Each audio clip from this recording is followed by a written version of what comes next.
आज जीवित पुत्रिका व्रत के संबंध में कुछ विद्वज्जनों से निर्णय सुने।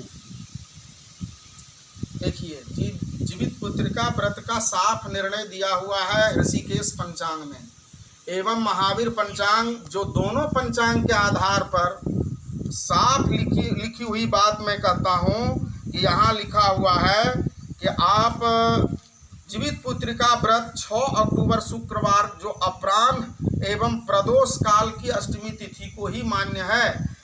महावीर पंचांग का भी यही कहना है और ऋषिकेश पंचांग का भी यही कहना है। एवं मैं और भी विद्वज्जनों से संपर्क किया, जिसमें हमारे जिला के सचिव भवशरण पांडे जी, जिला अध्यक्ष हमारे गोपाल शरण पांडे जी एवं हमारे शत्रुघ्न झा जी, इन लोगों से मैंने संपर्क करके ऐसा निर्णय लिया। सबों का एक ही निर्णय आया है कि जो हमारा पंचांग बता रहा है, पंचांग को बनाने वाले विद्वान बहुत योग्य एवं ज्योतिषी के बड़े विद्वज्जन वहाँ बैठ करके इसका निर्णय लेते हैं। और यदि इस निर्णय को आप नहीं मानते हैं तो यह जजमानों को भ्रमित कर रहे हैं। सारा जजमान के यहाँ भी ऋषिकेश पंचांग, मिथिला पंचांग, महावीर पंचांग आदि रखते हैं और वो लोग जब देख चुके हैं कि भाई 6 तारीख को ही निर्णय लिया गया है पंचांग के मत पर, तो फिर हम लोग कुछ फेसबुकिया ब्राह्मण जो हैं, जो फेसबुक को फटर फटर करते रहते हैं, वो फट से फट कुछ लिख करके डाल देते हैं, है कि नहीं। अगर वो इतना ही करते हैं तो वो ब्राह्मण विवाह का भी निर्णय स्वयं निकाले, गृह प्रवेश का भी निर्णय स्वयं निकाले और पंचांग का कदापि सहारा नहीं ले किसी तरह का दिनगुनी करने में या यात्रा आदि बनाने में। स्वयं का निर्णय ले, स्वयं का पंचांग का निर्माण करे। जब हमारे विद्वज्जन, इतने बड़े विद्वज्जन बैठे हैं जिनको वर्षों पहले यह पंचांग छाप करके छोड़ दिए हैं कि जीवित पुत्रिका व्रत का निर्णय ये है, दुर्गा पूजा का निर्णय ये है, विश्वकर्मा पूजा का निर्णय ये है, तो ये जो कुछ चंद लोग जो हैं फेसबुकिया ब्राह्मण, जो फेसबुक को दिन रात देखते रहते हैं, दुनिया से कोई मतलब नहीं है, उसको लेकर के तिल का ताड़ और बात का बतंगड़ करते हैं।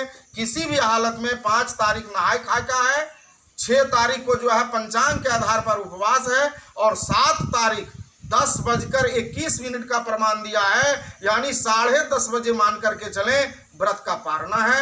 यही जीवित पुत्रिका व्रत का विधान बताया गया है। इसलिए सर्वसम्मति से मैं जजमान को भी कहता हूं एवं जितने भी विद्वज्जन हैं, इस पंचांग को सम्मान दें और इसके आधार पर जीवित पुत्रिका व्रत का निर्णय लें। ये कोई ऐसा बात नहीं है कि हम लोगों के जैसे साधारण विद्वान के द्वारा रचित या रचना है।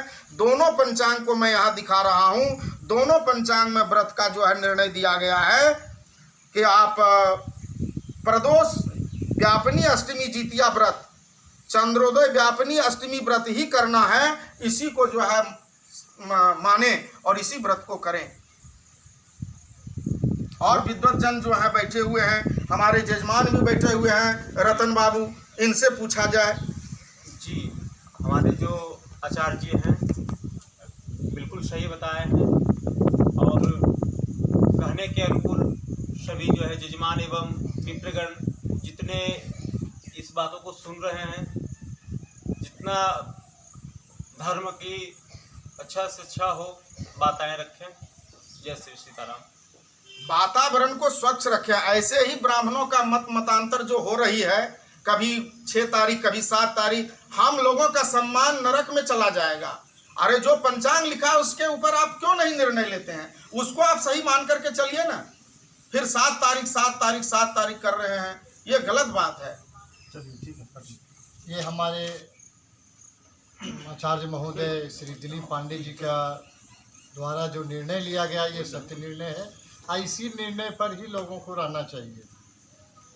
हमारे पंडित श्री दिलीप आचार्य जी का जो निर्णय है, पंचांग से जुड़ी हुई बात को अपने जजमानों को बताए हैं, जो कि सब जजमान मानने के लिए तैयार हैं, उत्सुक, बाकी कुछ नहीं।